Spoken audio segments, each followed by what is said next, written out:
Good morning, good afternoon. My name is Alejandro Saucedo. I'm the Chief Scientist of the Institute for Ethical AI and Machine Learning. Today I'm going to be talking to you about the state of machine learning operations in 2019. I'm going to be covering a high-level overview of the ecosystem. So I'm going to try to go through several topics within 10 minutes. You'll have several reading material that you can access to check more. So to get started, the motivations is to give an overview of data science projects and more specifically the small ones. When you have the traditional sort of data science workflows where you get data, you clean it, select some features, iterate, and build your model. When you're happy, you can put it in production, perhaps wrap it on a Flask service, perhaps just do a very simple web app around it. It works relatively well. There's not that many problems. However, as the data science team grows and the requirements grow, there's an increasing complexity of the flow of the data. Each data scientist wants to use their own tools. They have their favorite languages. Serving models becomes increasingly harder. And also when stuff goes wrong, it's really harder to trace it back. As your technical function grows, also should your infrastructure. And this is why it's challenging, because we're dealing with the intersection of data science, software engineering, and DevOps, creating this intersection of machine learning engineering, bringing best practices from each field. And that's why we created a curated list of libraries to deploy, version, monitor, and scale your machine learning. We're not going to have time to cover the entire list, which focuses on our 8 principles for responsible machine learning. But what we're going to cover today is 3 principles: responsibility, orchestration, and explainability. So the first one focuses, very similar to what was discussed in the previous speaker, on the data and model provenance and versioning of them. And this often is explained as the abstraction of the pipeline on its computational steps. And this is primarily on separating them on the data that is coming in, the actual code and configuration, and then the data that is coming out. By abstracting this atomic step, it allows us to go even one level higher and have our entire pipeline or entire ETL pipeline abstracted in this sort of compliance perspective. And there are several libraries that are trying to tackle this challenge of reproducibility, running something in one environment, being able to get the same result in the other side. And some of the libraries to watch, they're not just the ones that I'm going to mention, but one includes data version control. It's a Git-like client that allows you to do version management of your data, code, and output so that you can actually track and version every single step. ModelDB, it takes it in a different step, in a different approach. It actually allows you to track all of the inputs and outputs that your code generates, and then gives you a dashboard to be able to visualize the performance of all the models and all of the experiments that you've run. Finally, Pachyderm is a framework that allows you to actually build, as they call it, compliance machine learning pipelines. And this means that you can be able to store and version every single run of your inference pipeline. So if you have a machine learning model that is trained in production, every time that it runs, it would actually store everything that goes in and out. The second one is model orchestration, training and serving at scale.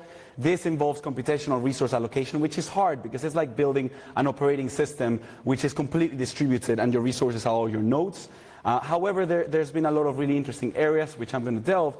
One of them, Algorithmia, this startup in the US, has a very interesting comparison of the usage of traditional servers versus their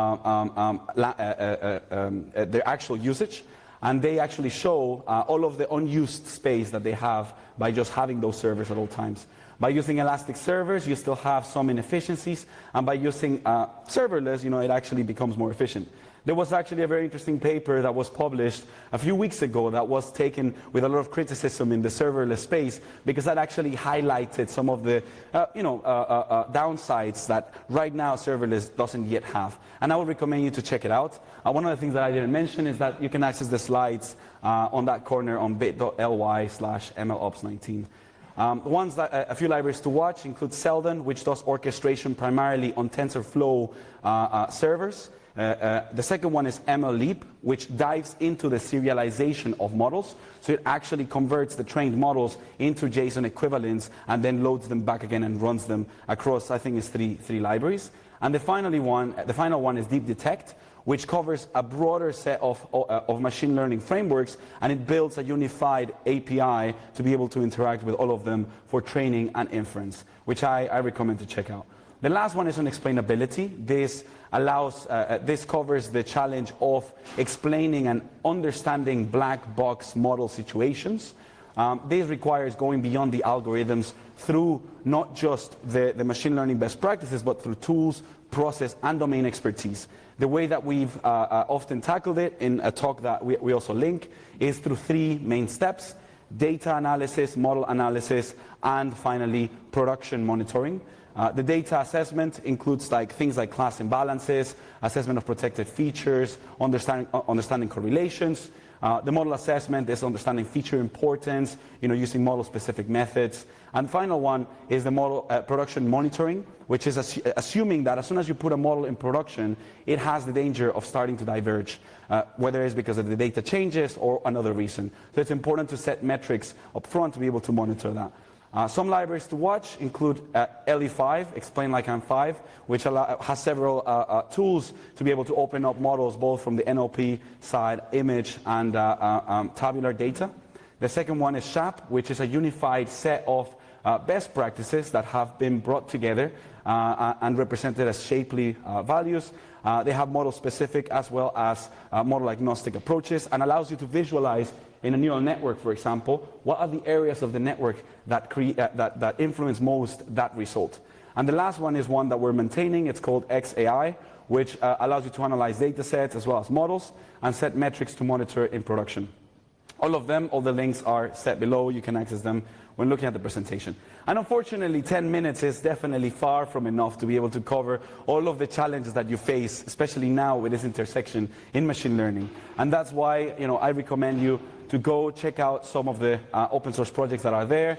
The list itself is open source, so if there is libraries that that are not currently there, please feel free to add them, and also jump in and contribute. The majority of the projects are open source, except the 2 ones in the bottom with the dollar signs, which are commercial. There's some open core as well in the other ones, but I do recommend to check them out. And so with that said, managed to do it on time, which is, I'm quite happy. And we have, I guess, time for one question. And thank you very much.